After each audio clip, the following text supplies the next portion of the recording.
Good morning, ladies and gentlemen, and welcome to Coping with Stress in a Pressurised Environment. Well, I'm absolutely delighted to be here. Some may even say I'm unapologetic to be here. And first of all, a big thank you to our hosts, 87%. They're doing the most marvellous work, putting mental well-being at the forefront of business productivity and using data and insight to do that destigmatising. And we're going to touch on some of these points as we speak today.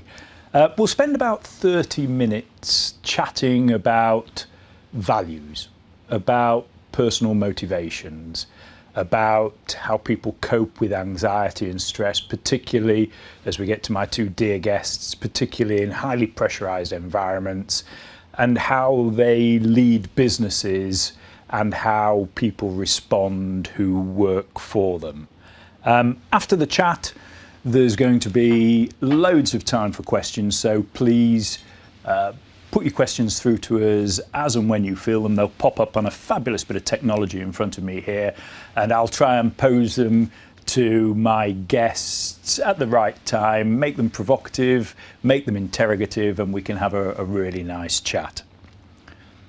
I suppose most excitingly for me is to have Nick and Michael here with me today. Two people who I regard as really dear friends, but most importantly who I really admire as leaders, as people who have built things, and as people who have dealt with personal and business issues. I mean, they've been together now for some, looking at you it's hard to believe, for some 35 years. Yeah.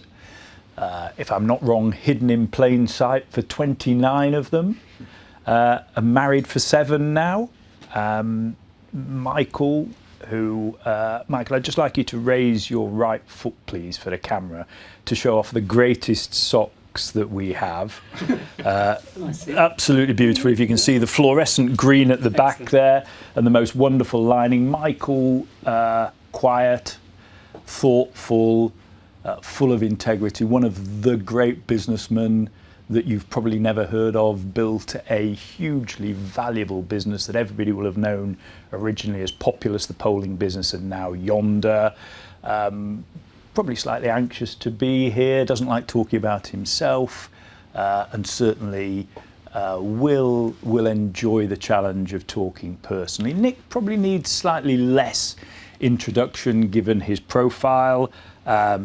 MP for the wonderfully titled Bognor and Littlehampton constituency. Minister for Education, I think, for 10 years. Yeah. Saw out 3 prime ministers, saw out 5 secretaries of education, and then some may say was rather unceremoniously removed to the backbenches earlier this year. But it's, gents, you know how much I think it's a great pleasure to have you both here, and how grateful I am for you both coming on and talking in the way that we're going to do now. So let's take you immediately to November 2015. November 2015. Many years together, many years living a secret life. Tell me the feelings when you said, "I do," publicly and openly. Well, I suppose my feelings were very much, in many ways, very much like any other person getting married, in that I was worried about getting the lines wrong. I was very happy that I was marrying my best friend and marrying out of my league. So I think those things are pretty normal and standard. But I suppose, thinking also that when Nick and I met in 1986, the idea that we would get married was somewhat far-fetched, and probably wasn't in our minds at all. It just wasn't something which was ever thought we would ever think would possibly have happened. So on that, at that time, it was a very emotional day. Lots of friends, which was wonderful.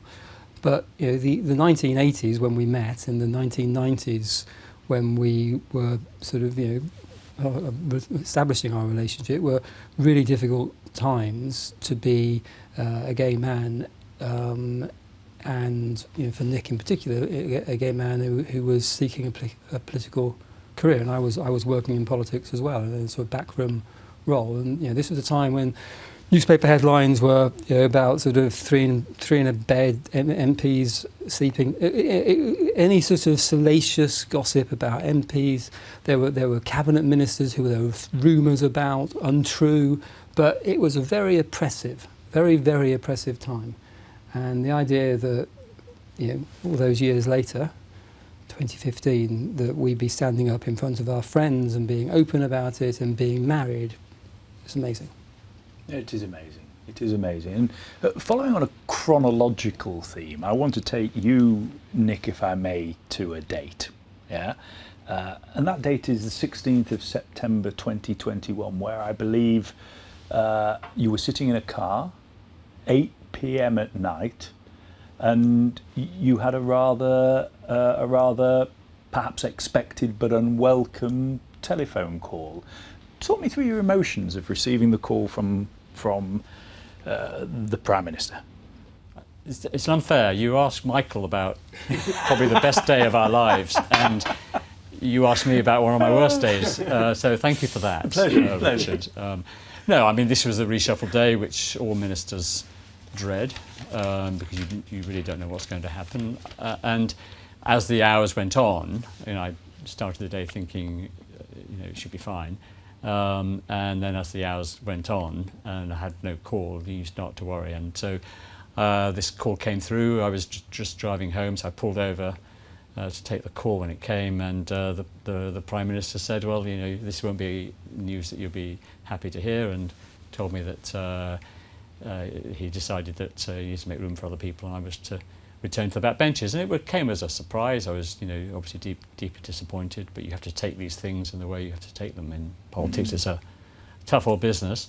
But I'd done nearly 10 years as a minister and 5 years in opposition before coming into office in 2010. So I was deeply immersed in the subject matter. I think we'd introduced with Michael Gove a really important reform programme, improving education, improving the way children taught to read, improving the way children are taught mathematics, improving the curriculum, improving behaviour in schools, giving teachers more professional autonomy, and just raising standards across the board. And we've seen that standards rise in some of the international surveys, such as Pearls.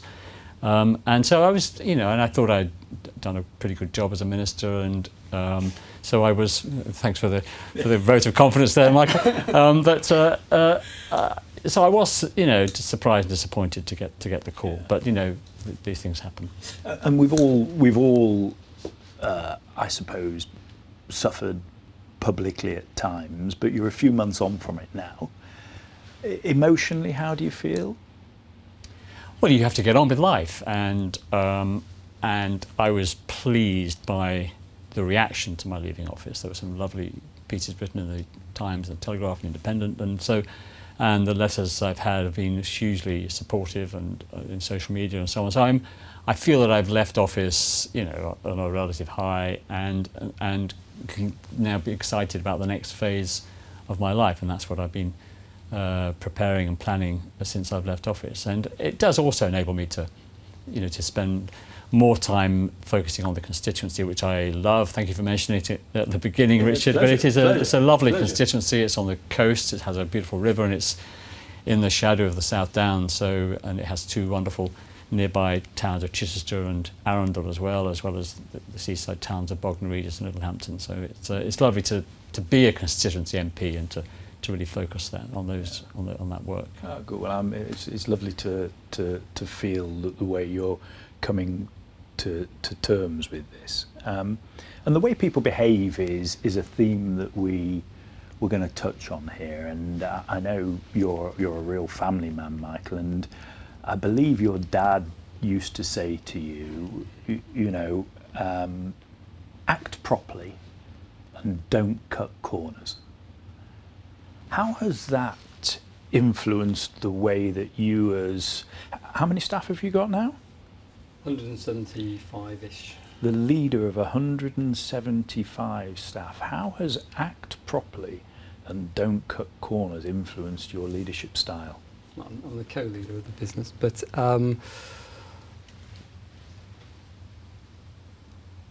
I think to my father, acting properly was very important. He was kind of he was a Lloyd's underwriter. For him, dress was important. So he was. Like Ronald Reagan never took his jacket off in the Oval Office. My father never took his jacket off at work. So it was always, present yourself well. But acting properly is about, it's about behaving towards other people as you would want them to behave, as you want them to behave towards you. It's about doing, you know what's right in the world, and you should try and do what's right. And if there are easy ways around things, but it's not doing the right thing, you should avoid doing it. And I'm not. I'm sure lots of people are like this. I often ask myself, what would my father think about that? And normally I've done the thing which I think he would do. And what would your father say about your success now? He'd be pleased I'm wearing a tie. Show the lining of your jacket. I really wish I'd wore a different I mean, suit. this is magnificent. But what would he say about his son? Get a more sober lining, I think they would.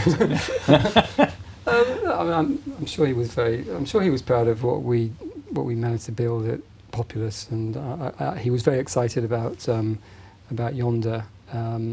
But sadly he died before we launched Yonder. I think he'd be well. I think he'd be quite surprised that this business was successful, because I think when I left university I had no idea what I wanted to do with my life, and sort of drifted from one thing to another, which I think sort of caused my parents a bit of worry. But the fact that I stuck at Populous, which we founded at the at the end of 1999 as Live Strategy and became Populous in 2003. I think the fact that we stuck at it and built it, I think that he was proud of that. I'm sure he'd be absolutely delighted by it. You mentioned something fascinating about if there's something in front of you and the right way to do it is to go over it. And the interesting thing about the two of you is that your styles are slightly different. So when it comes to spontaneity and coping with things, Nick, you have a reputation for really delving for the fact, for being slightly interrogative, for challenging people to come up with fact-based solutions to things. Some may say that you use fact as a parameter because you don't like the anxiety of ambiguity. Michael, your workforce adore you, but sometimes they would say that actually you use a bit of ambiguity to avoid conflict. You don't like conflict. So, first of all, how do you deal with conflict resolution between yourselves? And then secondly, first of all, do you recognise those descriptors, and are they fair ways that you would see of dealing with your own anxieties? Well, these are very, very deep questions, Richard. We thought this guy was a mate we go out for dinner with, and suddenly he turns into some great sort of philosopher and psychiatrist. Exactly, it's like being in a psychiatrist's chair. I mean, in terms of politics, I mean, I came into politics out of conviction. There are all kinds of different motivations for why people go into politics. I came into it because I believe very strongly in the issues I believe in, and it was the economy and initially, and then education became my passion when I realised that there were some fundamental flaws with some of the philosophy lying behind the way our state education system was being run. And I wanted to understand that, and I spent 5 years of opposition plus a couple of years before coming onto the front bench in opposition, looking at all these issues and trying to really understand it, talking to teachers, visiting schools. I must have visited nearly 1,000 schools over those years, and reading around the subject, and just trying to get an understanding of what went wrong with our state education system and how to put it right. And I enjoy that. And then coming into office, I had a very clear view about the kind of reforms that we would need. But I was always open to challenge, and if there are facts, as you put them, or views that that render a particular view wrong, I'll change my view. You know, what do you do when you find the facts differ? I mean, that's what you should do. But I do think that policy should be evidence-based, and that's really what has driven the reforms that I've sought to put through since coming into office. So using fact, basically interrogating facts, accepting challenge, but then having a very firm policy is the way that you lead people. Yes, and I think that has helped deliver some support for what I've been trying to do. I think if you talk to teachers, even those that disagree, they'll first of all say, well, I may disagree with some of Nick's prescriptions, but I respect the fact that he's passionate and sincere about those views. And there are other people that agree with me, and they're delighted that I've been able to help put those reforms into action. And Mike, do you recognise the slight ambiguity as a way of avoiding conflict? Yeah, it's like, I'm not sure that people in the office would say that they adore me, but yeah, absolutely. I mean, I think that I have a good relationship with ambiguity. I cope well with it. I think there are times when you need to be very clear, and you need to be absolutely, no, this is what we're doing, this is why we're doing it. But I think that being able to navigate your way between different people's positions without yourself taking a firm view is a useful tool in trying to build a business. And you've had, during the life of your business, you've had some difficult interpersonal relationship matters, you've had some real sadnesses recently. I mean, as a leader, how have you dealt with those, knowing that 175 people are watching how you behave? I mean, the difficult and sad things that we've had to face. We've had two, really senior and respected colleagues in the business died relatively quickly after being diagnosed. One very quickly, and the other almost within a year. And one of them was very young. Is very difficult, and yes, you do feel that the people in the business are looking to you. And you've got to recognise that some of those people were very close to the person who died, and you need to give them both sort of space, but also make available to them help if they need it, without sort of thrusting it at them. But you've also got to create a sense of this is very sad.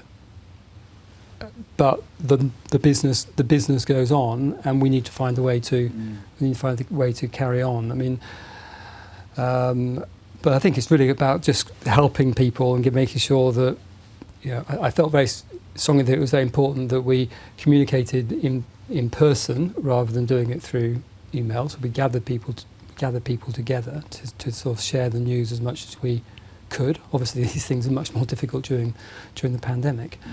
In terms of sort of difficult relationships, it's sort of you handle it in the opposite way in a way, because with somebody dying in the business, you can't you have to confront it and face up to it and say, look, this has happened. Just as if if we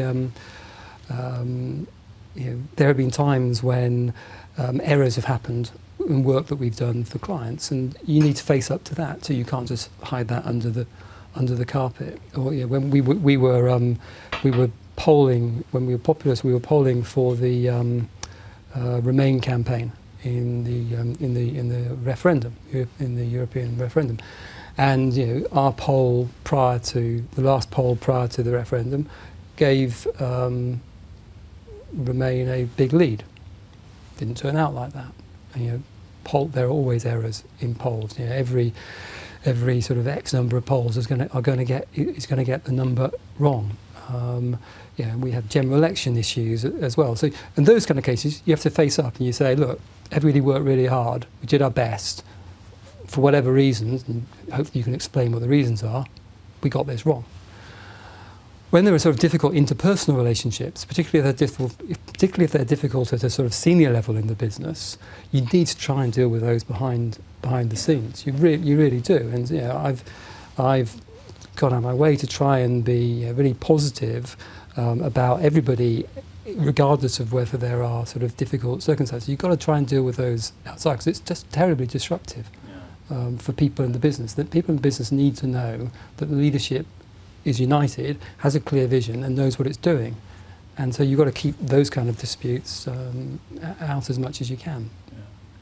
You said something that absolutely fascinated me there. I mean, most of what you say fascinates me, but you said something particularly fascinating there, which applies both in the absolutely cutthroat political environment as it does in business. You mentioned there giving people effectively the legitimacy to talk about things, giving them the parameters within which to do it without thrusting it on them. And you know, if we go back to the days when we were growing up, you know, you wouldn't have spoken about homosexuality in your business environment. And nowadays, if you look at mental well-being, you know, there's anxiety, there's depression, people are stressed, people are worried, but actually there's a culture coming through now where it's really healthy to talk about mental well-being. How, in your environments, do you structure a permissive environment, but based on fact, based on data, which allows the company to give the individual legitimacy to be open should they choose, but also allows you to invest in the right ways? How do you achieve that balance?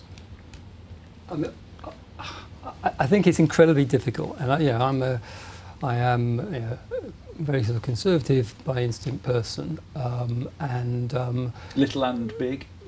Yeah, little and big, and so the idea of mental health being something you talk about, anxiety, depression being something you talk about, rather than bottling it up and dealing with it, is something that I've come to terms with and I've got used to, and actually I've recognised the value and importance of it. But instinctively, I'm a sort of bottle it up kind of guy. Stiff upper lip and all of that kind of stuff. And it's something that we sort of think about a lot in Yonder. We had a scheme of people. We had a scheme called Wellbeing Champions. So we asked people within the business who felt strongly about well-being, who'd read about it, who cared about it, who were the kinds of people who cared about their colleagues, to volunteer to become wellbeing champions. And they organise events. We're very lucky. Our offices are right next door to St Luke's Church in the city where the London Symphony Orchestra is based. So they used to go off for concerts in the afternoon, or also lunchtime concerts.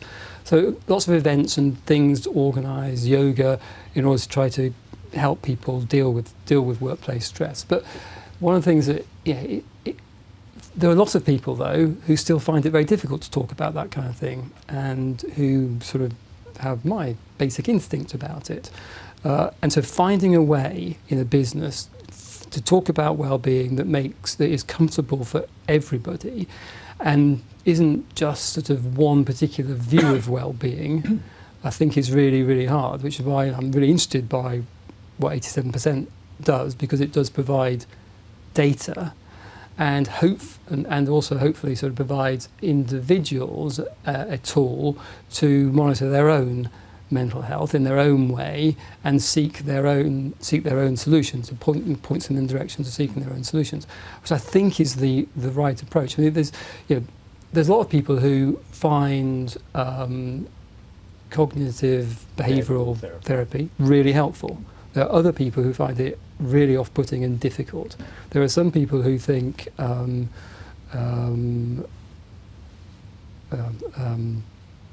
mindfulness, exactly. Some people who think mindfulness is really, really helpful. Some people don't. And so finding a way of helping everybody's well-being is a challenge that I hope to find the answer to, but we haven't yet managed. And Nick, I mean, you live in a cutthroat world where words are used against people, where vulnerability is an arrow in your quiver. How do you in Westminster square openness and personal vulnerability with the ability to succeed? Well, I think even in Westminster, people are human. There are, colleagues who have been through mental health issues, and we're all very sympathetic to those individuals, and we want them to come through it. So I think that sort of cut and thrust stops, in Westminster at the personal level. I mean, mental health is, I think, an increasing issue, and as a schools minister, we took it very seriously because young people, I think, do have a more stressful upbringing than we had. Social media has wonderful advantages, but it has some dreadful consequences for young people. When you can be, in our day, you can be bullied at school, and you go home, and it's all fine. Now that bullying follows those children into their bedroom and onto the social media, and it can be devastating for young people, and all the image, the consciousness that it inculcates in young people, I think, is stressful. And I think we have to take, and have taken the mental health of young people very seriously, because it is a serious issue, and I could bore you with all the policies we've introduced to try and tackle that, but the long. I don't have to now. Yeah, thank you. Please don't. But just be assured that at policy level it is taken seriously, and I know that schools and head teachers also take it seriously. On a day such as this, I'm going to paint a picture of a leader. Open, vulnerable, loyal, honest, huge integrity. Are those the qualities you expect from leaders? Yes, of course. And Michael's been. I hear Michael preparing and all the thinking that he does, and I know he always wants to set the tone in Populous Yonder, and that's always something I've always admired and looked up to, and seek to replicate that in my own dealings with the department in the House of Commons. And I came into politics out of conviction, and I think it is important that politicians are in it for the right reasons, which is to make our country better and to address the problems of whatever particular part of policy that you take an interest in, and that's been my view. I've had a very clear vision about how to improve education, and I've taken that forward, and I think it is important. And we were discussing earlier, Richard, about my view about the key moment for David Cameron when he, in opposition in 2005, when I think it was a pivotal decision that we supported the Labour Party's Tony Blair's flagship education bill, and I think that's made it clear to the public that he was somebody who cared about the country, and that was why he was in politics, and I think that is important in politics. Yeah, it's this conflict sometimes between what's doing right and what could be seen to assist you, which makes me question. It's something I've always wanted to ask you both. Nick, I believe that you once said about your homosexuality and the secrecy around it. I think you once said, society doesn't have a right to know. They don't have the right to the truth. Yeah, just explain that to me. Well, yeah, as Michael was saying earlier, the 1980s and 90s were a very different time from today, and I think people forget really how oppressive it was for anybody in professional life as well as political life. But I was at KPMG for 13 years, and although now it's one of the top employers for gay people, but back then, any of the professions, it was very difficult to be openly gay. But my own view, I've always been very comfortable with my sexuality, and I've seen, for me, the issue wasn't about me, it was their problem, and so I felt I have no problem in saying, well, if you don't accept this, then I won't tell you about it. So we took a decision. I've taken a decision that my private life is my private life, and it didn't impact on my work as an accountant or a tax consultant. It didn't impact on my work as a member of Parliament. So I felt it was no one's business. You asked Michael about our wedding day and in 2015, and what was wonderful about that, in the months leading up to November, we did a joint interview with the Times Saturday sort of interview in order to we call it the Great Unveiling, to tell people about our life together and that we plan to get married. But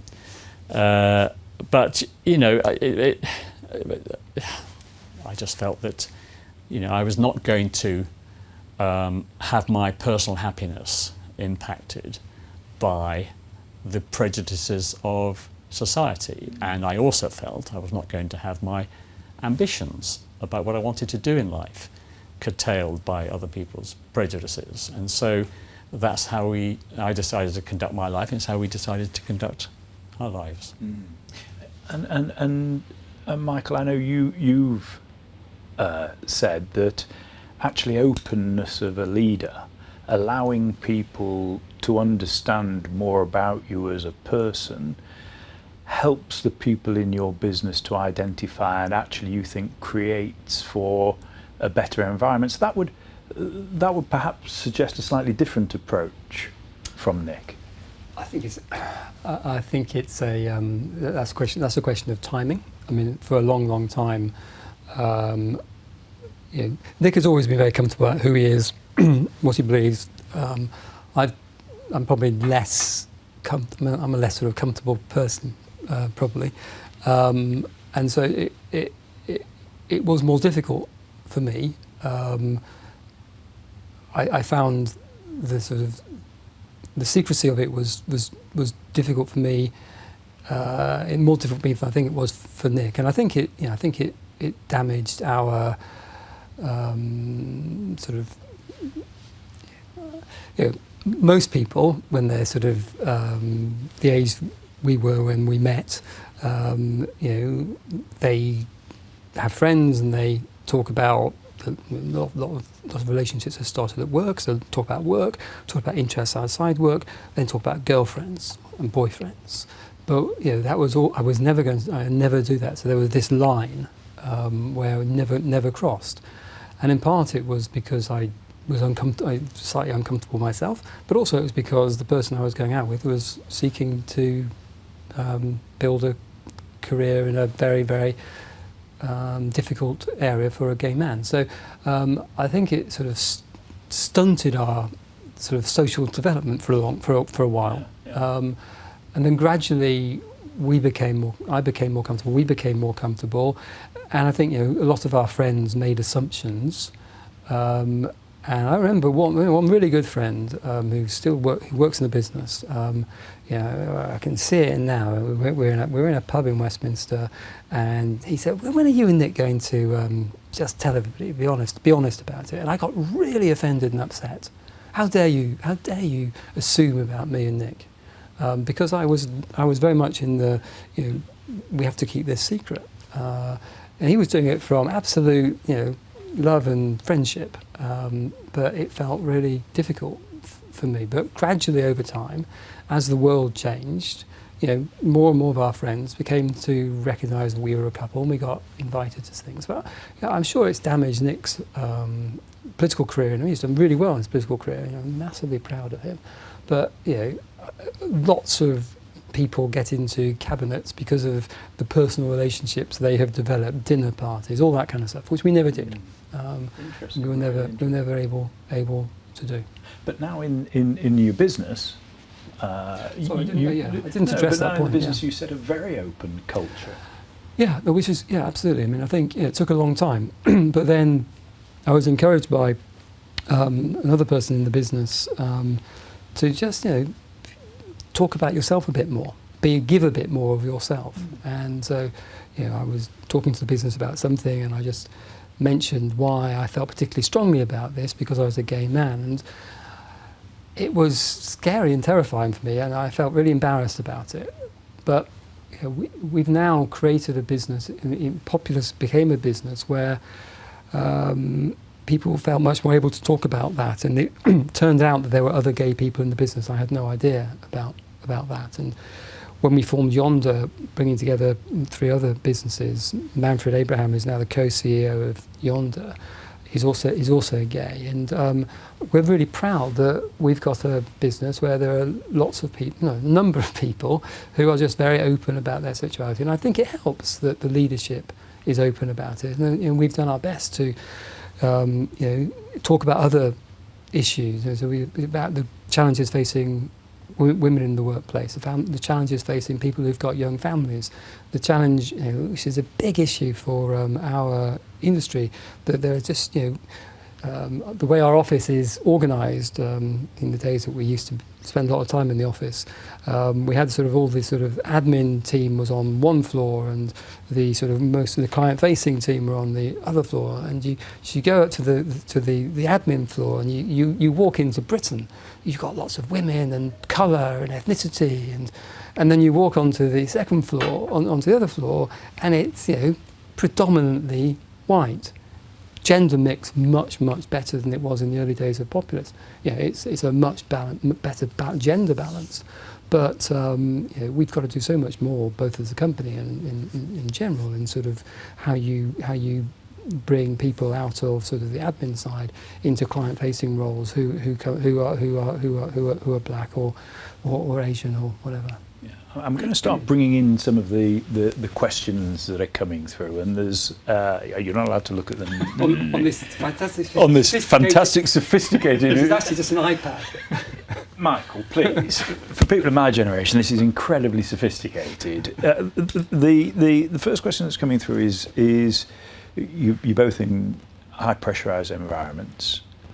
Mechanisms for dealing with anxiety.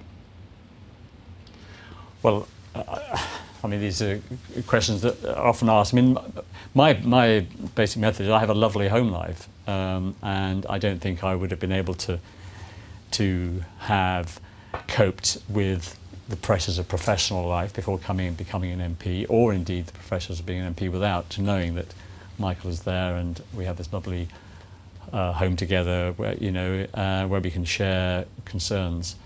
There are other mechanisms like reading and so on, but the home life is the absolute key for Michael would say you don't suffer from anxiety.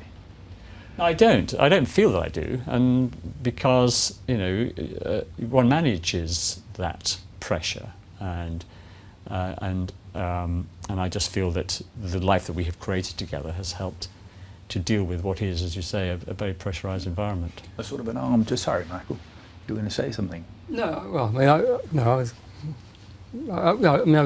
the way I deal with anxiety is, running helps a lot. So I run. I used to run every day, but now my knees don't let me, so I run every other day, and that is really helpful to help clarify issues and put things in different compartments in your head, and that's really useful, sorting things out.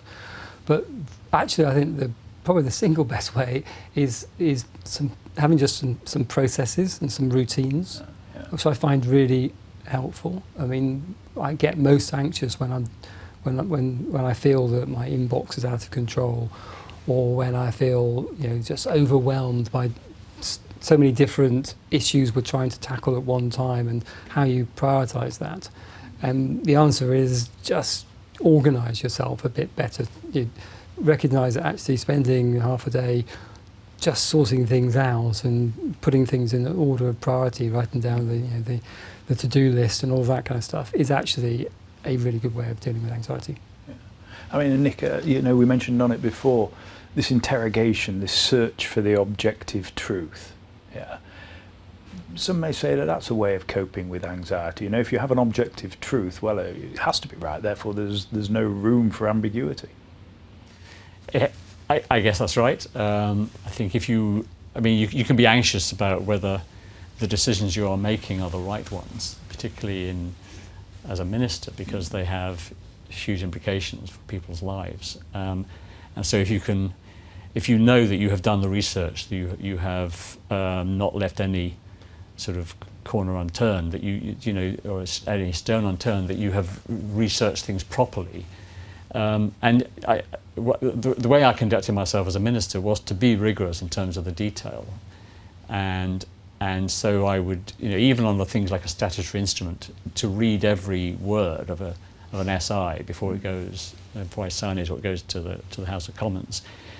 That way, what's always in my mind when coming to a decision on a policy or things like a piece of legislation is if this thing goes wrong, have I done everything I should have done leading up to that point? So if people say, well, you signed this statutory instrument, but it says here, X, Y, and Z, why could you have possibly signed that? And what I don't want the answer to be is, I didn't read that paragraph, and that's why it went through. But if I know that I have read it, then I have an answer. I read it, and I thought it meant this. I interrogated it, and I found the civil servants told me this. If I know I've done all that, then there's no need to be anxious about the decision. And the truth is, if you've done all that, the chances of the policy going wrong are very minimal. Yeah, you both mentioned process and the ways of coping with it. One of the fascinating question here is, outside of process, both in politics and in business, there's this touch and feel. There's this keeping your ear to the ground. How do you keep your ear to the ground in the business? That's so much more difficult in the current circumstances.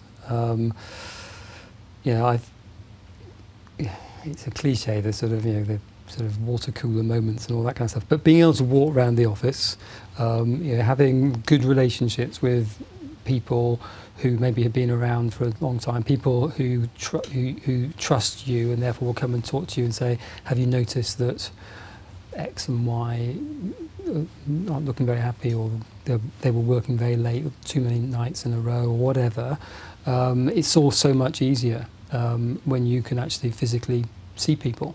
I think I spend a lot of time on Zoom calls these days, like everybody else, and I also try to spend a lot of time looking at people on Zoom calls and trying to pick up those people who are, whose body language is not quite right, or who are not saying anything. But it's really tricky. Yeah. Rachel, one of our listeners, was fascinated when you say you bottle things up. Yeah. Why do you feel you bottle things up? The idea anybody would be fascinated by what I said is very surprising. Why do I bottle things up? I mean, it's just... I think I bottle things up because I want to process something. I want to think about something. I want to have an answer to something before I sort of share it. I actually know that the best thing to do is talk about it. And I say, I've got, because Nick is a relatively good listener. Once I've finished listening to him and all his problems, he spares a little bit of time. But you're welcome to come back on that. Well, he's probably right. I mean, his thing about processing, it is fascinating how his mind works. That if I got an issue I want to discuss with him, a problem, which of course must take priority over his own concerns. Quite right. But he's look, I want to process it. I want to think. For me, I want to think about it straight away. I want to but he wants his brain to process it like a sort of computer that takes a while to churn through, and it does work. It'll come back in an hour or two, and it'll say, "Well, have you thought about this?" And they are, illuminating points that he raises. So there's something interesting about Michael's processing. And when you come to the conclusion, is that a eureka moment, or is that a moment that allows you then to reflect and play back? How do you deal with the conclusion that you've come to after processing? It's not sort of like a light bulb turning on. I mean, it's sort of I can see a way. It's normally you can see a way through the problem, and it's always the case that once you can see a way through the problem, it's then easier to discuss it. And once you discuss it, I'm very lucky we got some very clever and bright people in Yonder. You go and discuss it with your colleagues, and they'll improve it and make it better. But then we've got a solution. So I think it's a question of getting to the point where you can see your way through it, and then it's easier to talk about. It's fascinating watching the interaction there, because I remember chatting to you both prior to this, and we were talking about a little bit of anxiety coming on here, and you said, well, you know, Nick's not going to be anxious because he's talking about himself. Thank you. Is that a way of dealing with the anxiety? I don't actually like talking about myself. I like talking about issues. But maybe Is that a way of avoiding the anxiety? about Talking about issues rather than yourself? I guess so. I mean, I enjoy ideas and talking about those ideas. I don't particularly like talking about myself. This is not the kind of interview that I'm used to doing. I think I'm not a very interesting person to delve into, frankly. I think what I do for a living is really interesting, but I'm not sure probing my processes is particularly interesting. Whereas I think hearing about Michael's process is actually quite fascinating. Crazy. And that's fascinating, because before the interview you said, I can't understand why I'm here. I can understand that people would be interested in seeing and listening to Nick. Yeah, it was an elaborate ruse. You invited me to do this, and then we had dinner, and you said, "Oh, wouldn't it be a good idea for Nick to join us too?" So I recognised it was always about Nick, which is how it should be, in my view. I think you've spent far too long living with politicians. They may do elaborate ruses. This was anything other. I'm just fascinated. I'm going to keep on digging. There's a question that's come through about processes. Yeah, and if I was to paint a picture of you of two people, one who every time they went out for breakfast to a restaurant ordered avocado on toast or would never go back to the restaurant, and another who almost every day has a fruit salad, particularly with blueberries in it. What would you say about those types of people? I think they're very sensible and well organised. Sensible and well organised. Yeah. And how in sensible and well organised people's lives do you also build in the ability for people who work with you to be spontaneous, to have challenge, to be able to interrogate and come up with creative ideas if there are rules and regulations? Very happy for someone else to order something else for breakfast. In fact, I find it quite interesting and intriguing what other people eat for breakfast. But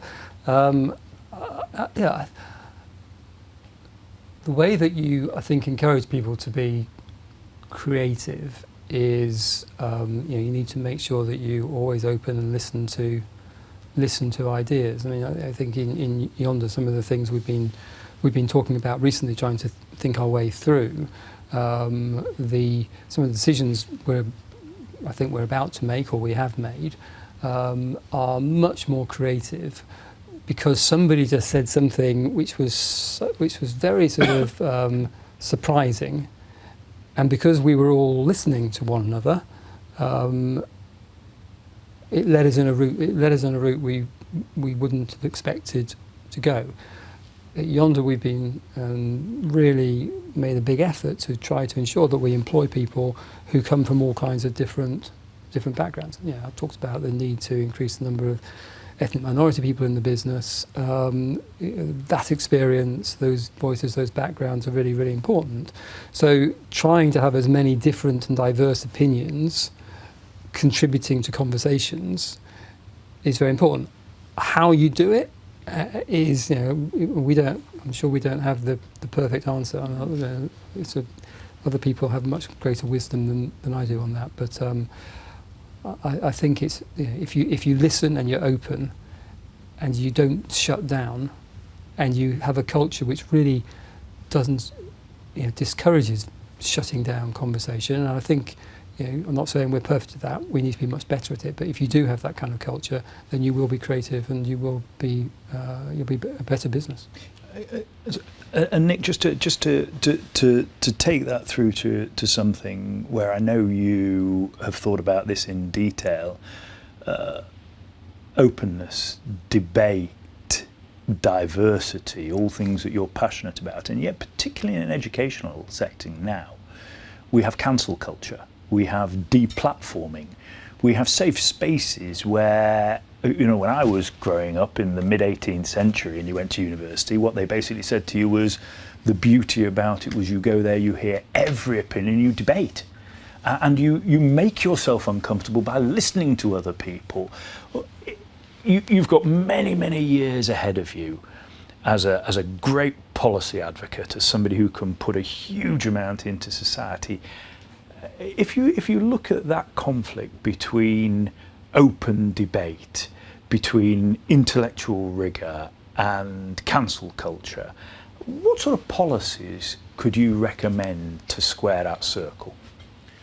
Well, it's about attitude, isn't it, in society? I think if you want to live in a free, democratic and open society where people are free to express their views, then you just have to be kinder and more respectful of people that have a different view. I mean, I'm, going back to the sort of day-to-day work as a minister, I came into office in 2010, having worked 5 years really trying to understand the education system and schools in particular, and what I felt the evidence said was the way to improve the education of young people.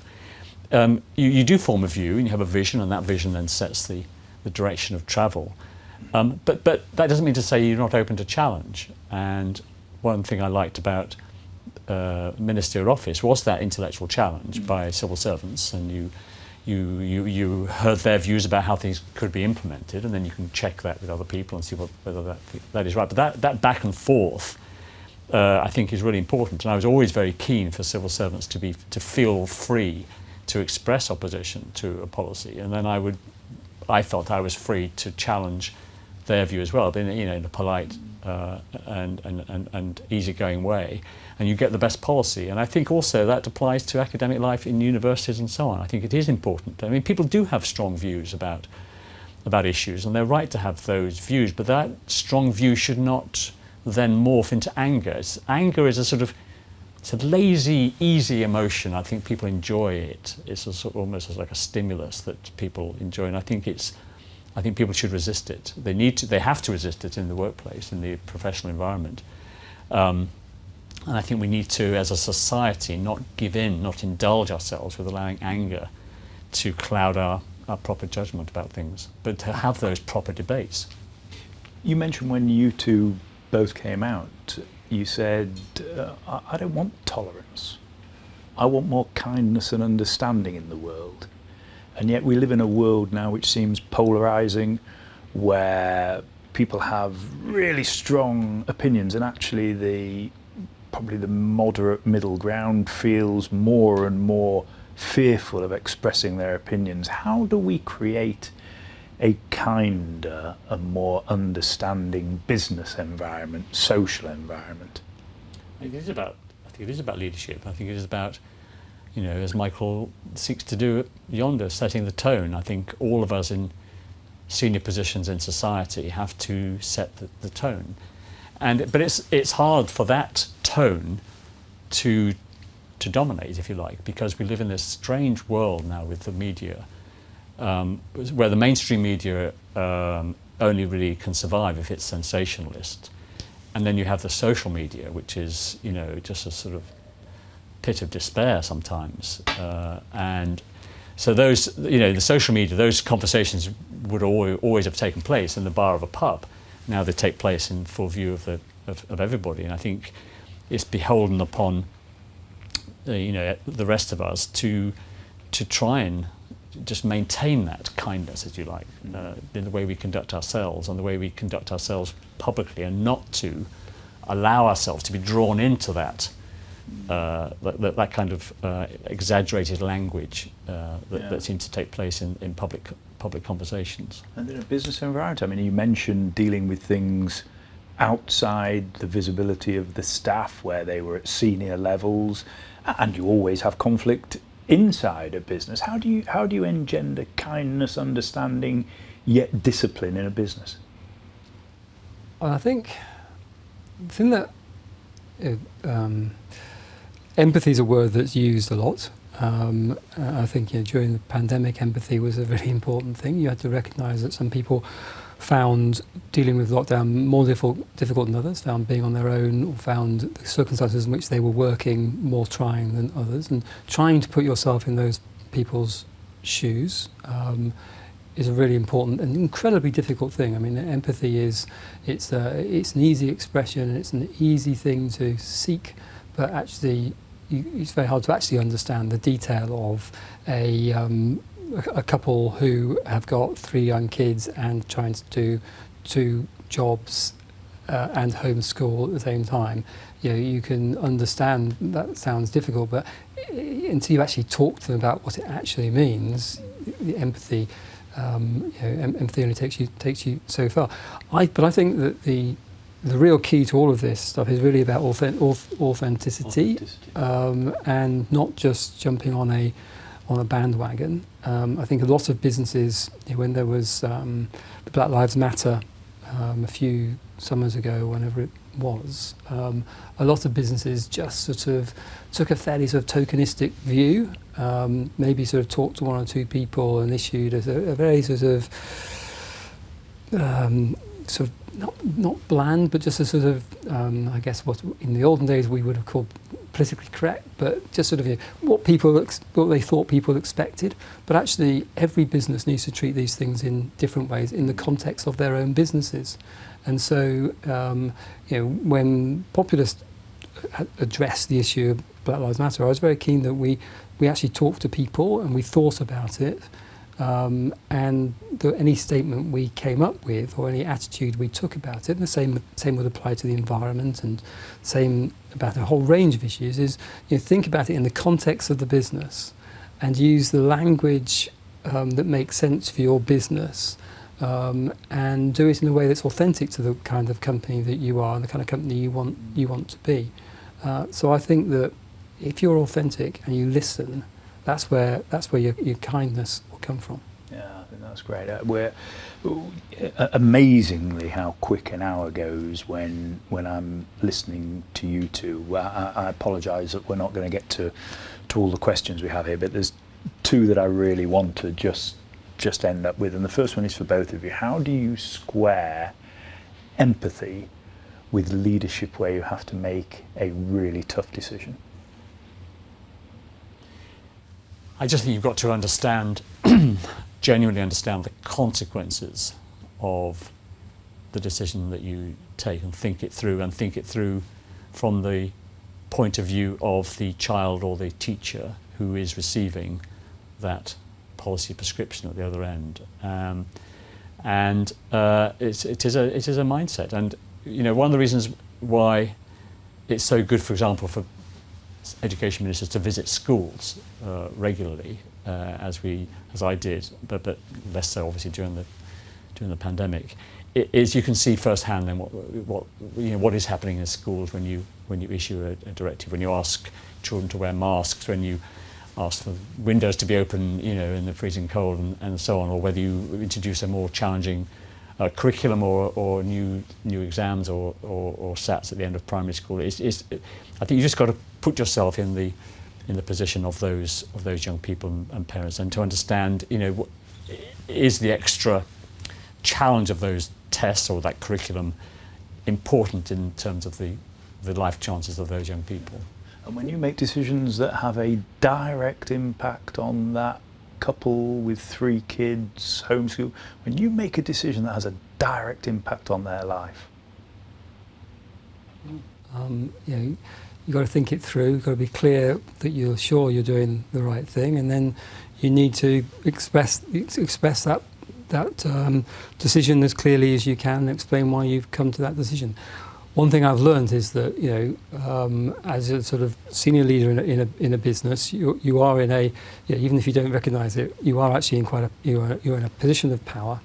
It's not the job of the person you're talking to have empathy for you, and to worry about how difficult it is for you to make this decision, and to make we had to make some people redundant. I made someone I'm very close to redundant. It wasn't for me to expect him to understand or be sympathetic to the plight I was in. You have to recognise that,